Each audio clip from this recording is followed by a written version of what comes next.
Deux gros mots autobré qui baillent un peu le problème. So today's lesson, we're gonna say looks and seem. Okay, qui ça? Moi ça oye et qui l'a utilisé. What's the difference between looks and seem? Qui différence qu'il y a entre looks avec seem? These words are small, moi ça petit, but they change the meaning in important ways. Moi ça yo petit, mais au changer signification de manière qui est très importante. Many learners use looks for everything. En pile moun ka apprendre anglais, yo utilize looks pour tout bagay. Even when it's not about appearance, malgré li pas the apparence, malgré yo pas ouais bagay là, you utilize looks. So today you learned how to use each one of them in real life examples and natural conversation. Je dis on va apprendre que j'en peux utiliser chaque nan yo nan exemple qui réel et puis conversation qui est naturelle. Part 1, the foundation. Ou besoin fondation, pas vrai? Looks. On ou en fondation pour looks. What you can see. Visual. Looks, c'est un bagage qui est capable de voir. OK? L'on dit, it looks like, ou du moins, you look a certain way, so bagay ki ou kapap wè. Utilize look for what you can see. Visual ki se visual. C'est que zyo wè bagay la. Zyo observe bagay la. We use looks when we describe, like nous décrit something based on appearance. Nous utilize looks like nous décrit un bagay à l'aide de apparence, okay? So what your eyes can see, what our eyes can see, ça yeux nous les mêmes les capables. Ouais, par exemple, she looks tired. Raison qui veut dire she looks tired et parce que aux yeux capable ouais dans visage les fatigué. Soit il y a pli dans visage li, il y a marque en bas yeux les yeux rouges ou qu'on bagay qui ouais, yeux ouais en bagay. So she looks tired. So you can see her face. Ou capable ouais figure, okay? She looks tired parce que capable ouais figure ouais elle est fatiguée. Si que vous dit the sky looks dark. Là, où utilise look parce que ou capable ouais ciel là, you see the clouds ouais nuage yo dans ciel là. Okay, so the sky looks dark. Pas vrai?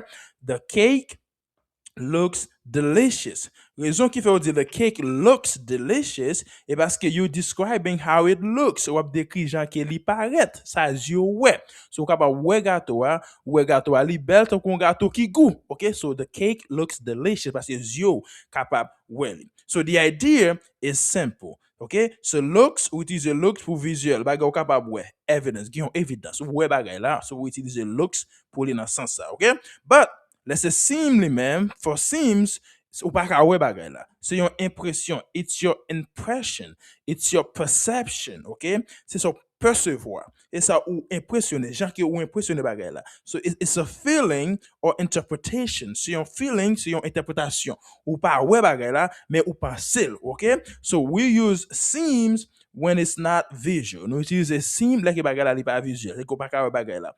It's your impression, c'est impression based on behavior. À l'aide des comportements moun nan, des comportements bagay là, tone qui se ton moun nan, énergie que moun nan li même li engagé et dégagé, and incomplete information. Et information qui pas fin complète. C'est que sont sorte de perceptions like que utiliser seem. Par exemple, she seems upset. Si que dit she seems upset, raison c'est parce que elle est déjà comportée. Ou pas ka ouais fâché ya. Ou pas well avec yeux qui est fâché, mais elle est déjà comportée de ça la fait ou penser qu'elle est fâché. Par exemple, maybe she's quiet or distant. OK, li doit faire silence ou bien li regarde écartel de tout le monde. Pas vrai? Distant. OK, là ou doit penser ou dire she seems upset. Mais li doit pas upset. Mon gars doit seulement chill, il doit pas fâcher vraiment. Mais c'est ça fait c'est une perception, c'est une impression qui est liée ou pas fin dessus. OK, ou utiliser seems parce que pas une évidence visuelle, OK? Par exemple encore he seems busy, OK? Parce que vous pensez le busy. Par exemple, based on how he's acting. Elle des gens qui l'a pas agi, not just what you see. Mais c'est pas ça, OK? Ouais. Elle des gens qui agi, par exemple, ou doit parler pour un petit temps, ou du moins, ou prendre, ou sentir l'occupé. Mais ou pas, ouais, ça, ou pas qu'à confirmer ça, OK? So, we utilize seems pour pas ou pas qu'à confirmer. So, here's the key. Seems often includes uncertainty. Ou seem li même li jou gen, li pa fin certain, ok? Ou pa fin certain, ok? You're not 100% sure, ou pa fin 100% sûr. You're guessing based on clues, ou devine bagay la, ok? Ou pense bagay la, à l'aide de ça ou imaginer, ok? Quelques petits clues que ouais, ou quelques petits points, ok? Quelques petits, petits points, ouais, mais ou pas fin sûr complètement, ok? Let's compare. she looks angry. Like, she looks angry. Her face shows it clearly. Figure li même montre ça clairement. OK? C'est pour ça que she looks parce que figure montre ça. Mais si que she seems angry, ou pas ça dans figure, but her tone and behavior suggests it. OK? So ton voix ali avec comportement li suggère ça. OK? Deux bagailles. She looks angry parce que figure montre li angry. She seems angry parce que ce comportement qui montre ça, mais pas fin dessus. OK? So, looks is what you see. Seems is what you sense. Ça que vous senti. OK? And think is ça vous pensez. OK? Est-ce qu'on connaît dans ça? So, looks, c'est ça, ouais. Ou disent looks, like vous pouvez boire bagarre avec vous. Ou disent seems, like vous senti bagarre, vous pensez bagarre, vous avez un sens qui dit bagarre, OK? Mais vous pas fin dessus. OK? Part 2. Like you dit looks like. On voit looks like avec seems like. OK? Autant de ça en pile. OK?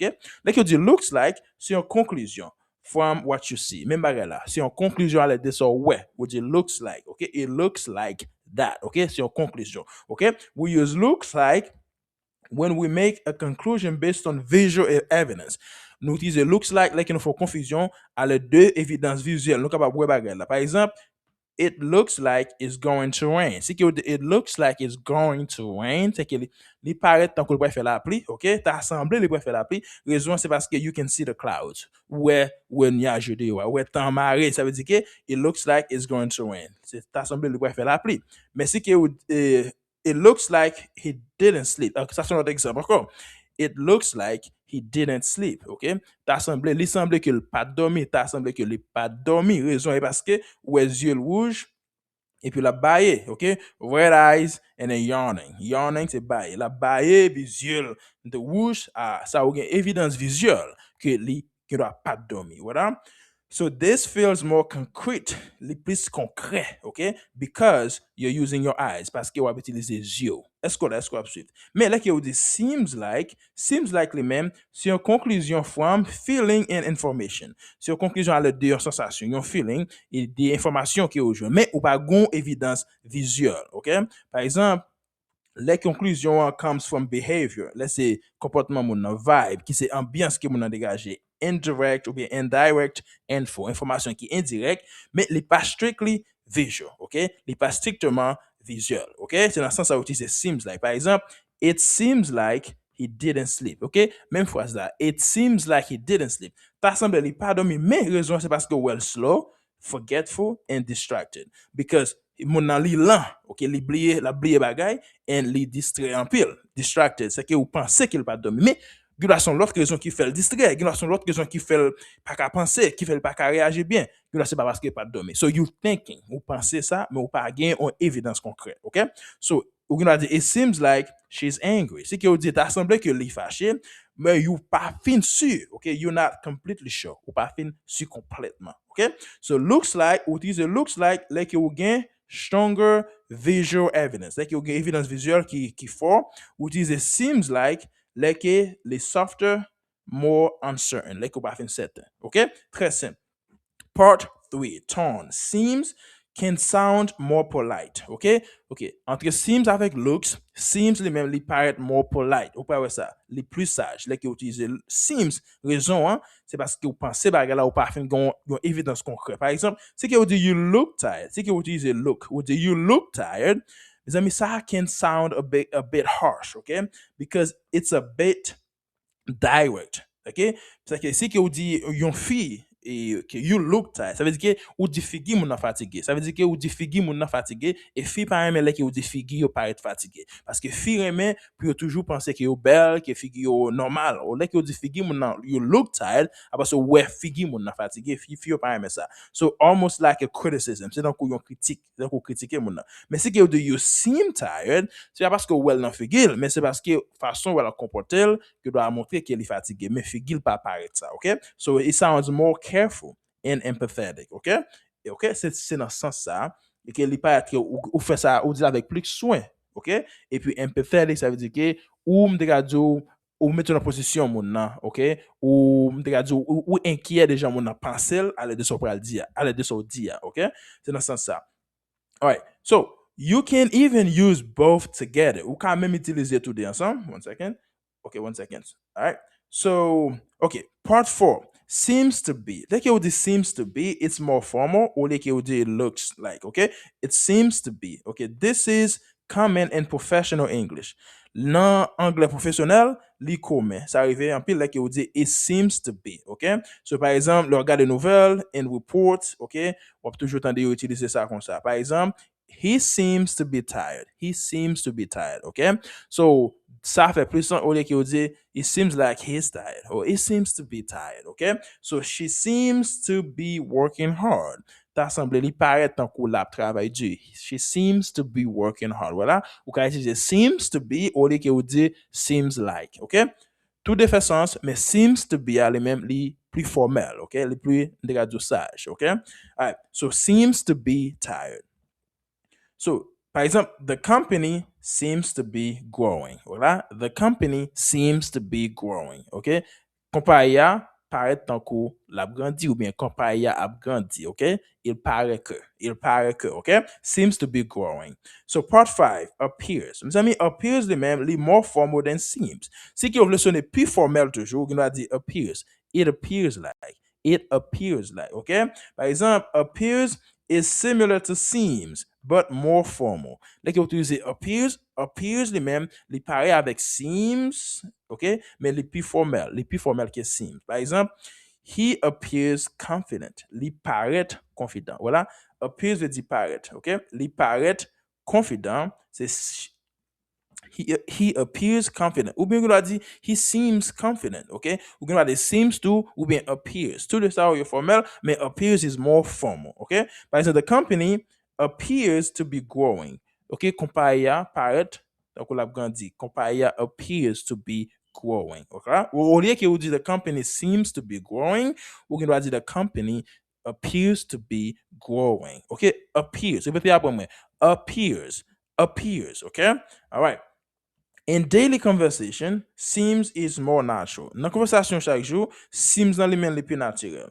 In formal writing, le rap écrit, okay, by formel, appears les mêmes can fit better. Okay, appears les mêmes les fait plus sens, le rap écrit bagay formel. Mais dans conversation chaque jour, seems les mêmes les okay. So, quick comparison again. She looks confident veut dire que li paraît confident. She looks confident. Physical signs, ou capable ou elle avec yeux, okay, li paraît confident avec yeux.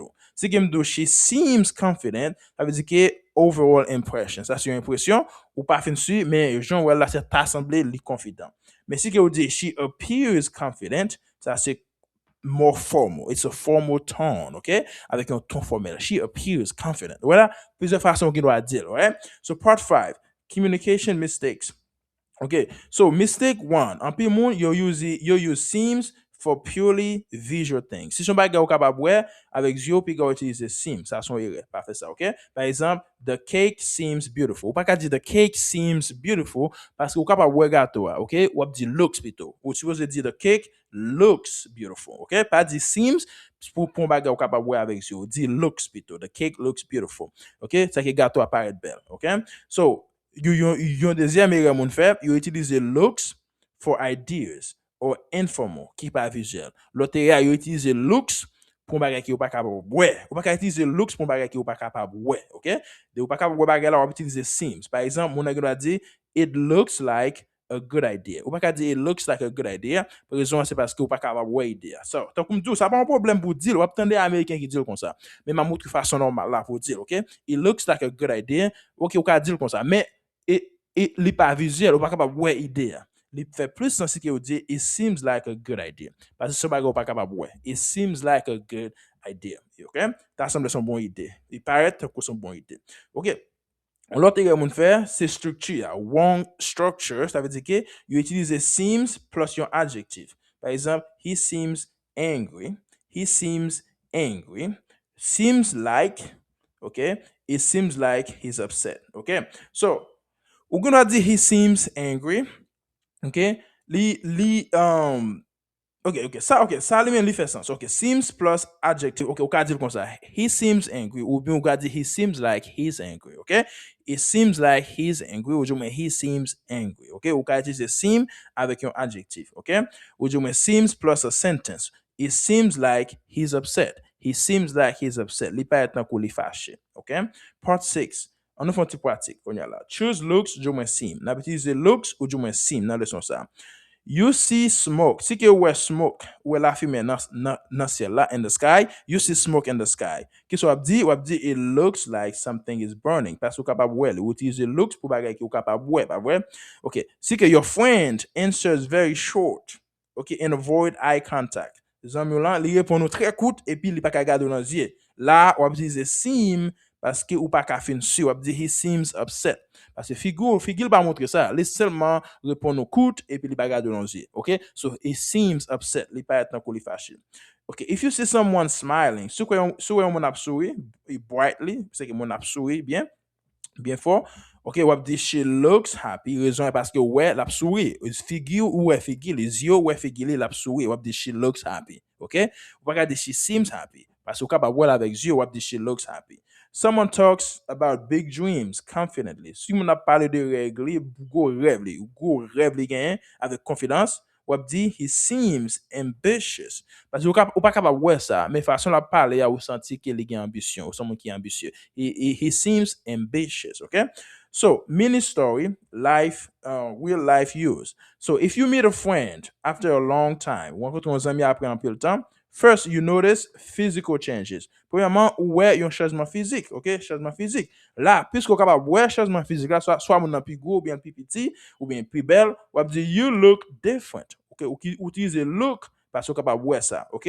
Par exemple, il y a un new haircut, ou du moins new clothes, nouveau rad sur you look different parce qu'on est capable ouais ça. But then you keep talking and you see something feels off. Ou senti un bagay anti genre et pas normal, okay? Something feels off. Ou senti un bagay qui pas normal de moun parce que te comme moun déjà, you feel like something is off. Là, on dit you seem quiet today. Raison parce que vous pas capable ouais ça, mais vous senti ça. You seem quiet today.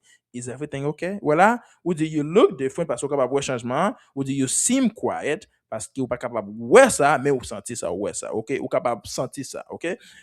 Is everything okay today? Ou pas fin si tu bagay okay, mais on m'a dit est-ce que everything is okay? That's real conversation, okay? So first visual, which is a look pour bagay visual, okay? Mais émotionnel, which is a seem, okay? Très simple, très facile. So let's go ahead and continue. So you can even use both together. Ou ka utiliser tout de ensemble. Par exemple, she looks calm. Li paraît calm parce que capable ouais ça, but she seems worried. Mais li paraît, li semble, li inquiet, voilà. Mais ou pas capable ouais ça, mais ou penser ça, voilà. She looks calm parce que yo capable ouais li, she seems worried ou penser que li inquiété, OK? Li inquiet. Appearance and emotion don't always match, OK? Apparence maintenant avec émotion, hein, yo pas forcément marcher ensemble, OK? So, that sentence sounds very natural and fluent. Ça son phrase qui est vraiment naturel et qui est vraiment fluent. Là, qui dit, she looks calm, but she seems worried. That's une belle phrase anglais. So, speaking practice. Now, it's your turn. Say your answers out loud. M'a dit que bagay et puis wap répondre avec moi, wap répondre bien fort. When was the last time someone looked happy? Qui dernière fois yon moun te paraît content? OK? Let's ou te capable ouais moun nan content. OK? When was the last time someone seemed stressed? Qui dernière fois yon moun paraît stressé? Ou pas capable ouais avec yo mais ou senti il était stressé. OK? So describe a situation where someone looked confident. Décris une situation côté yon moun te paraît confident. But seem nervous. Mais en même temps tout il était anti-gens nervous qui c'est anxieux, là qui a sauté ou peur, OK? Ou là looked confident parce que yeux capable voir seem nervous parce que vous pensez il était inquiet à l'aide des gens qui l'étape vous pensez il te peur qu'elle te sauter à l'aide des gens qui l'étape comporter, OK? All right. So, practice with people around you, pratiquer avec monde autour de vous, ou bien ou pratiquer avec tête, OK? That's how you become it becomes natural for you. C'est comme ça que l'anglais va faire naturel pour vous, OK? Faut pratiquer, répondre question ça, OK? So, today's takeaway. So, conclusion jeudi, résumé jeudi, ce qui ça nous c'est looks what your eyes can see. Ça, you're capable de. Seems pour what your mind and heart understand. Ça, pensez ou avec cœur lui-même, les pensées qu'il comprend. OK? The topic may have looked simple. Topic ça t'est capable d'intelligence simple aujourd'hui, but it seems deeper now, pas vrai? Mais là que nous ouais tout bagage ou capable ouais, les plus profond que ça. Ou qu'on doit dire look, seem ou très facile, but là bien imaginer là que nous ouais tout bagage, it becomes deeper than that, okay? So très simple. So si leçon ça de dos, Ça, ça m'a pour faire, c'est share it with a friend. Partager avec un ami. Et un ami qui toujours a dit it looks good for everything, ok? Ou pas dire it looks good for everything. Ou tu vas dire it looks good pour bagay qui ou capable ouais, ou va dire it seems like it's good pour bagay qui ou pas capable ouais, ok? So partager avec un ami, yon ami, yon famille, ok? Pour channel la capable grandir. And most importantly, ça qui est important, keep practicing out loud. Continue à pratiquer bien fort. Because fluency is in the details. Fluency is in the details. Parce que pour que vous fluent, c'est dans le détail. Après, il faut continuer à pratiquer, il faut continuer à détailler l'anglais, il faut continuer à plonger dans l'anglais, OK? So, I'll see you in the next lesson. Et ça m'a dit pour faire, c'est pour une seconde, pour que vous abonnez, partagez, pesez le bouton like là. So, keep learning, keep growing, continuez à apprendre, continuez à grandir, and keep speaking English. Et continuez à parler anglais with confidence, avec confiance. Et avant d'aller, pesez le bouton like là, et puis abonnez. So, thank you so much, guys. C'est là, on a terminé. Pas oublier pour que vous entrez dans le groupe WhatsApp, là, on va mettre le lien dans la description vidéo. Hein. Entrez là-dedans pour que vous continuez à pratiquer avec vous. Et puis, cliquez sur la vidéo ça, qui est là pour continuer à apprendre anglais avec Teacher J sur Anglais Now. Bye bye for now.